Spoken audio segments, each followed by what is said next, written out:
In the northwest section of North Carolina lies Caldwell County. Its picturesque beauty is defined by 4 distinct geographical features: 2 mountains, Grandfather, considered one of the oldest in the world, and High Brighton, a name suggested by a local teacher, Miss Emma Baker of England, after a resort in her native country, and 2 rivers, the Catawba and the Yadkin. The first description of a Caldwell County local was given by the German theologian Bishop Spangenberg. He first saw the land while seeking a place for settlement for the Moravians in 1752. Bishop Spangenberg was commissioned to seek out land in North Carolina as a possible future settlement for the Moravians. Putting together a party of men, including young John Perkins, the group began their expedition on November 6, 1752. W. W. Scott, in the Annals of Caldwell County, states, "The trip up Johns River was especially harrowing to read about. There were no roads or paths or trails except buffalo trails,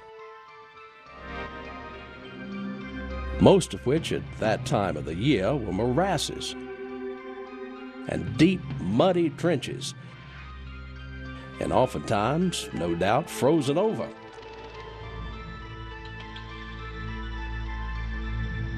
Their equipment was, of course, very primitive. They had no wheel vehicles, which could not have navigated, and their only means of transporting food, tools, and other necessities was by pack horses or pack mules, and they were obliged to limit to the least possible number on account of having to carry more or less feed for them, as food for men and providers for horses were necessarily difficult, if not impossible, to buy on the way." The bishop recorded in his diary, "We are now in a locality that has probably not been trodden by the foot of man since the creation of the world. With respect to this place we are encamped, one might call it a basin or kettle. 2 creeks, one larger than the other, flow through it.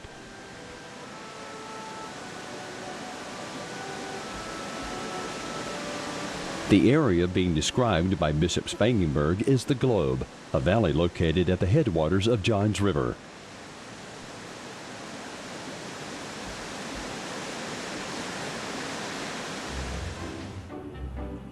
Prior to the coming of the European settlers, Native Americans had free reign of the land. Remnants of the Nickajack Trail, an Indian trading path from the Great Lakes, have been found in the county.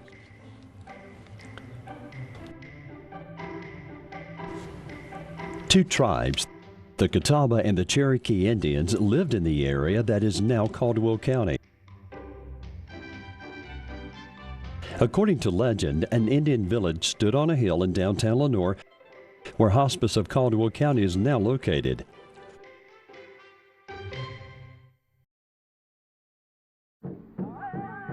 Nancy Alexander, Caldwell County historian, records in Here Will I Dwell the story of a battle during the spring of 1737. The Catawbas were a peaceful tribe preferring to coexist with settlers who were moving into the area, while the warlike Cherokees resisted not only the intrusion of the white man, but also the pacifism of the Catawbas. Eventually, a war broke out between the 2 tribes.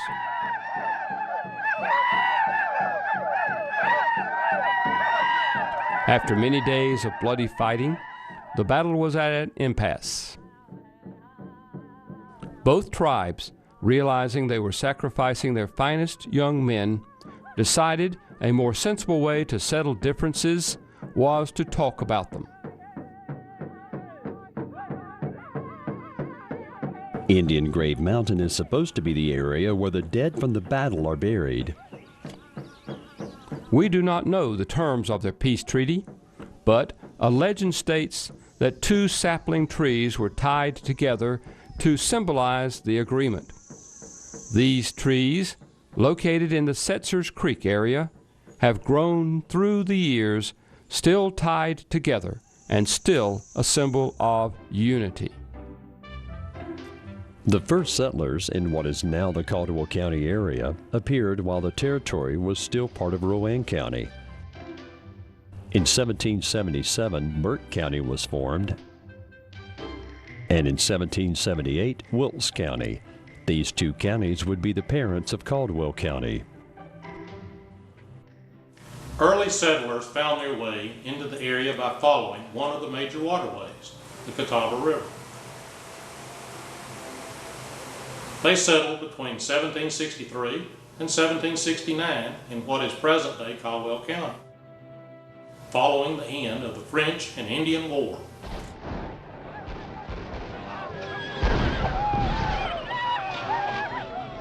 The earliest settlers located on the north bank of the Catawba River and on Lower Creek during the time when the area was western Rowan County. One of the first settlers on Lower Creek was William Scholl, whose wife Leah was a sister of John Morgan, who settled on Zack's Fork.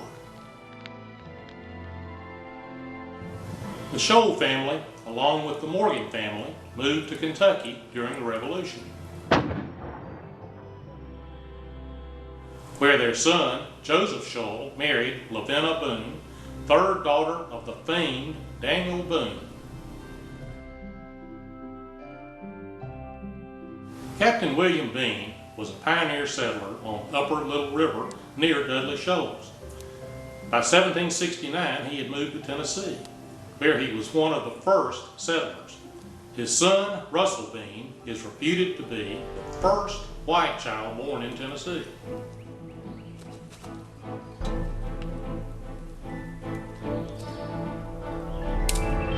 As to the territory that Wilkes County would later cede to Caldwell on the waters of the Yadkin, first settlements were slightly later than those on the Burke side.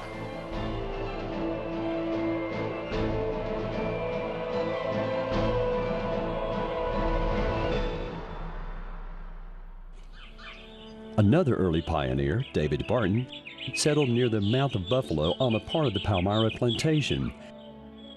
In the 20th century, the plantation would become Patterson School. Barton was later killed by Indians in Kentucky. Opposite of what would later be Fort Defiance was the dwelling of Captain Elijah Isaacs. It was under his leadership that the fort was built during the Revolution. He was the first captain of the head of the Yadkin Militia Company. Later, he moved to South Carolina. Some of the county's geographical landmarks are named after the early settlers. Brumley's Fork of Lower Creek was named for William and John Brumley. The North Fork of the stream is called Spencer's Fork for Spencer Wilson. Abingdon Creek is named for Abingdon Perkins, who lived near its mouth as early as 1769. Today it's known as Abingdon Creek, and it's sometimes called Greasy Creek. Husbands Creek was first called Pearson's Creek, and it's named for Colonel Beazie Husband, a Loyalist leader in the Revolution. Later it is called Boone's Creek, after the place was purchased by Jonathan Boone. Wilson Creek is named for Adam Wilson, who came from Park County, Virginia. Zack's Fork is called, in some of the early records, Jack's Fork, and it may have been named for John Morgan, who lived there. John Morgan's sister Sarah had married Colbert Blair, one of the founders that remained in the area. Colbert's brother James, who died here in 1783, gave his name to Blair's Fork.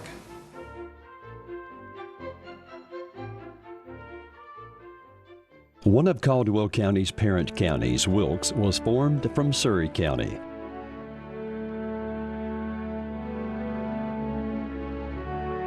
The first Surrey County tax list of 1771 has 7 householders on the Yadkin River to the mouth of Kings Creek, and only 1 above Kings Creek. By the 1774 tax list, at least 20 householders are above the mouth of Kings Creek, with the farthest one upriver at the big bend of the river below Patterson. Early settlers built 2 forts for protection against Indian aggression. Grinder's Fort was built in 1776 on the site of the former Lenoir High School in downtown Lenoir, on land belonging to Frederick Grinder. The other, Fort Defiance, was built on the Yadkin River under the leadership of Captain Elijah Isaacs. Neither were military forts with assigned soldiers, but rather built in the event of Indian raids.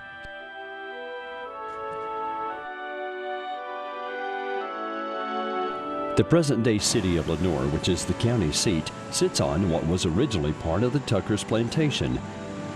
This was a well-known gathering place that was included in a large tract of land granted by the state to Edward Wilson, who had settled on the land by the time of the Revolutionary War.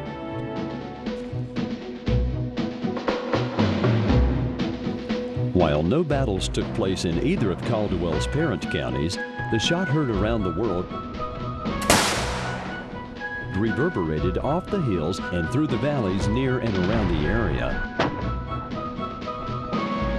A call to arms was sent out, and musket-bearing men bade farewell to loved ones as they joined in the fight for America's independence.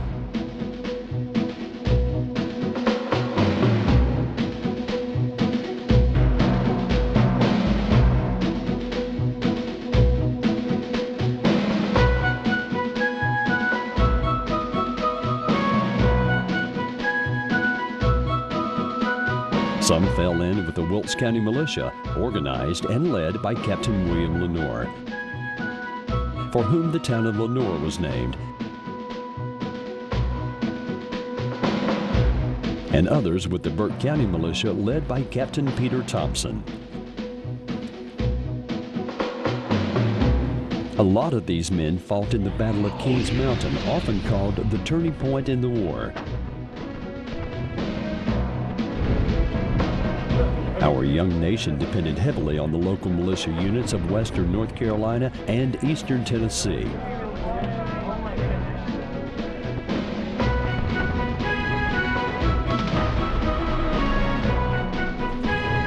After the Revolution, a majority of the early settlers left the area for newer territories.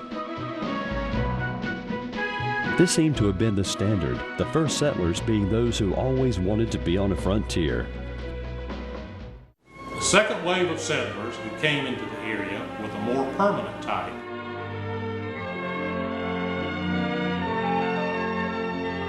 They migrated in large groups, usually made up of extended family members, and they established communities.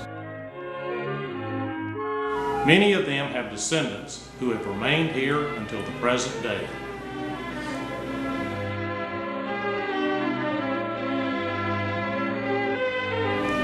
Jesse Moore and several members of his family came from Fluvanna County, Virginia, about 1778. They settled the Globe Valley, where their family would be influential for many years.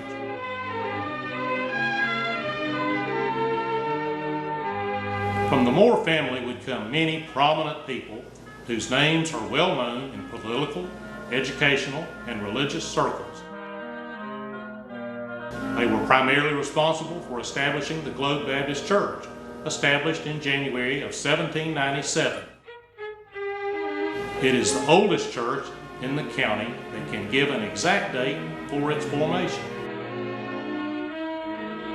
The Moore family was also responsible for establishing the Globe Academy. James Coffey came from Amherst County, Virginia, about 1779, purchasing the land of Lawrence Ross in the Patterson area. Accompanying him were many members of his extended family, and they became progressive farmers and were organizers of the Church of Jesus Christ at the head of the Yadkin.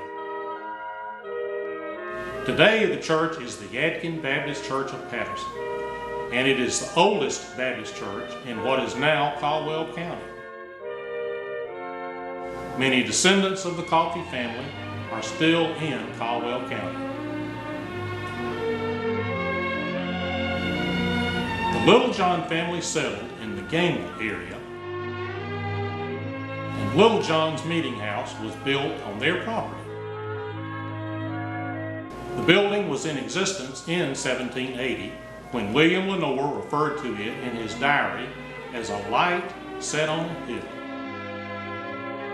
It is the forerunner of Littlejohn's United Methodist Church, the oldest Methodist church in the county.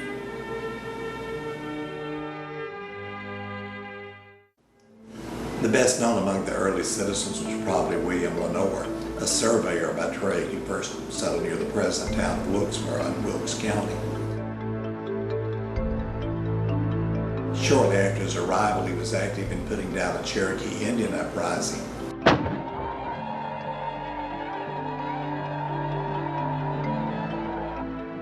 And he was clerk of the Committee on Safety, and during the Revolution he was constantly engaged in suppressing the Tories.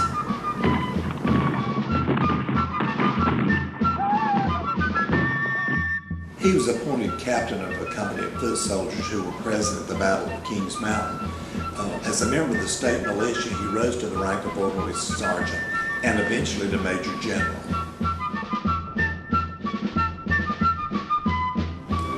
About 1783, he moved up the Yadkin River to the present-day Caldwell County, and he lived near the mouth of Buffalo Creek.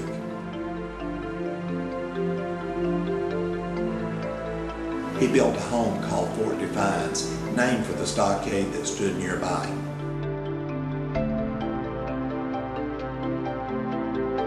In March of 1788, Lenore entered into a contract with Thomas Field for the building of the two-story house with 4 rooms on each floor.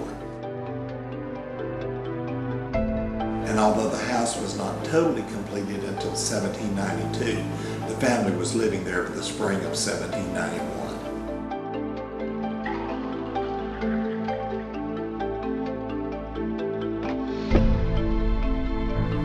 As a civilian, his contributions were even more distinguished.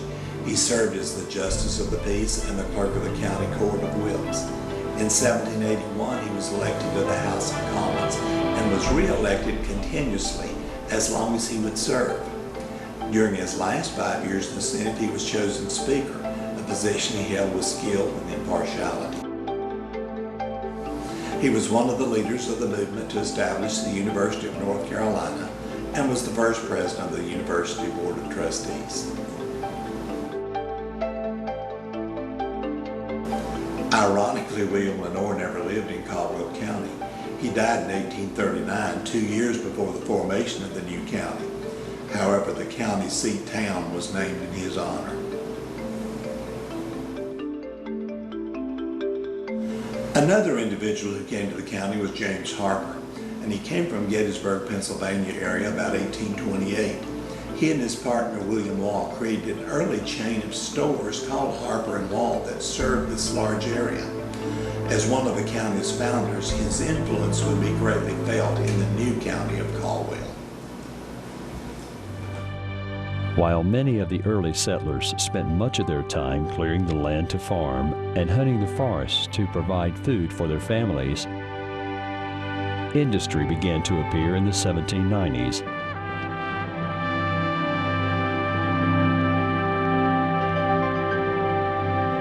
In the 1790s, Charles and George Pierce, along with their partners Patrick Dorn and James Gorman, established an ironworks in the Granite Falls area.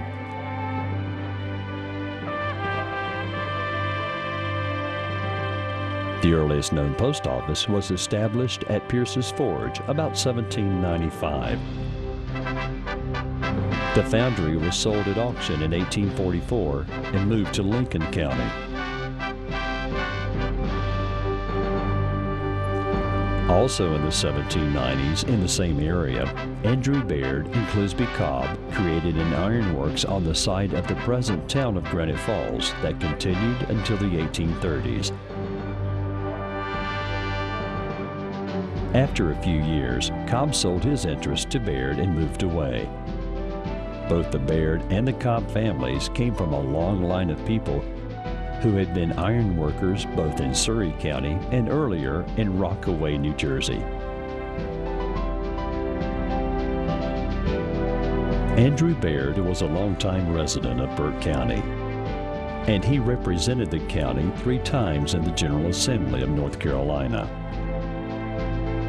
He was a prominent Episcopalian, being the senior warden and vestryman of the St. Andrews Parish, located in the current town of Hudson, which is a forerunner of the St. James Episcopal Church, located in Lenoir. The rector of St. Andrew's Church, the Reverend Robert Johnstone Miller, was a Revolutionary War veteran, and his descendants can still be found in Caldwell County. W. Scott, an early newspaper editor with an interest in local history, estimates that in the first census, the area covered by present-day Caldwell County contained 2,676 people. By 1850, when the first federal census was taken in the then 9-year-old county, the population was 6,317. On April 22nd, 1794, Edward Wilson sold 250 acres of his land granted by the state to John McGimpsey. It included both sides of Lower Creek and both sides of Zack's Fork Creek, including the mouth of Zack's Fork Creek.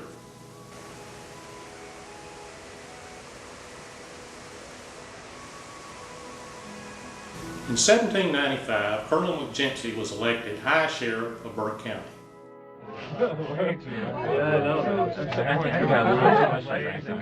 And in April 1796, the Burke County Court ordered that a fixed place to hold elections for the lower part of the county be established at John McGimpsey's plantation on Lower Creek.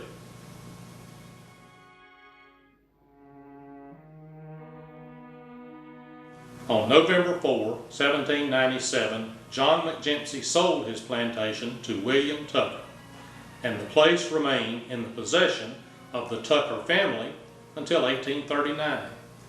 Throughout this period, the voting place was maintained at the large barn on the plantation, and a muster ground was established nearby where the local militia company held its drills 4 times a year.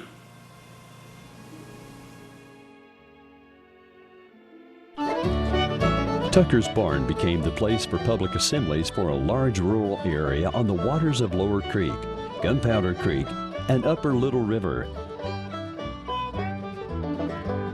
A popular fiddle tune entitled Tucker's Barn is said to pay tribute to the place.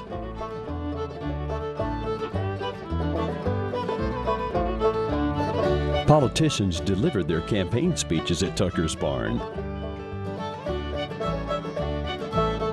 Annual celebrations were held on the 4th of July, which was then the principal national holiday. Especially notable was the 4th of July celebration held here in 1826, on the 50th anniversary of the signing of the Declaration of Independence. The speakers included prominent local figures, such as General William Lenoir and Parson Robert Johnston Miller, in addition to Congressman Samuel Price Carson, General David Newland, and other politicians. William Tucker, who was a well-to-do blacksmith, died in 1808, survived by his widow Nancy Grider Tucker, a daughter and 8 sons. The widow continued to reside on the property as late as 1836. The home place eventually came into the possession of the 7th son, Joseph Tucker, who sold it in 1839 to Colonel William Avery Lenoir and moved to Bradley County, Tennessee.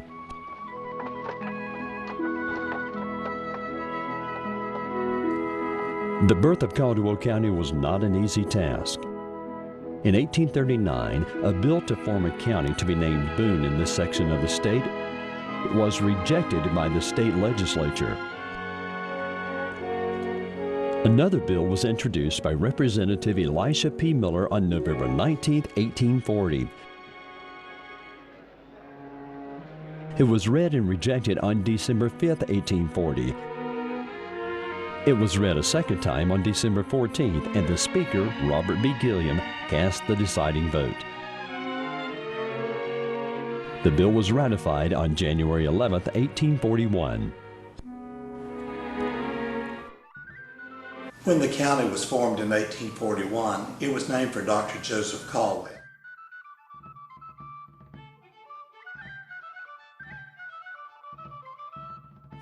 Dr. Caldwell was an advocate for a railroad system from Morehead City to Tennessee, which would run through the new county. And he was also an advocate for the public school system. Prior to 1841, the northeastern part of Caldwell County, along the waters of the Yadkin, belonged to Wilkes County, with the larger western portion along the waters of the Catawba belonging to Burke. Colonel Lenore subsequently deeded the Tucker place along with other lands to his father, Colonel Thomas Lenore, who in turn gave these lands over to his daughter, Laura, wife of her cousin, Joseph Caldwell Norwood, who had moved from Hillsborough to Caldwell County in 1845.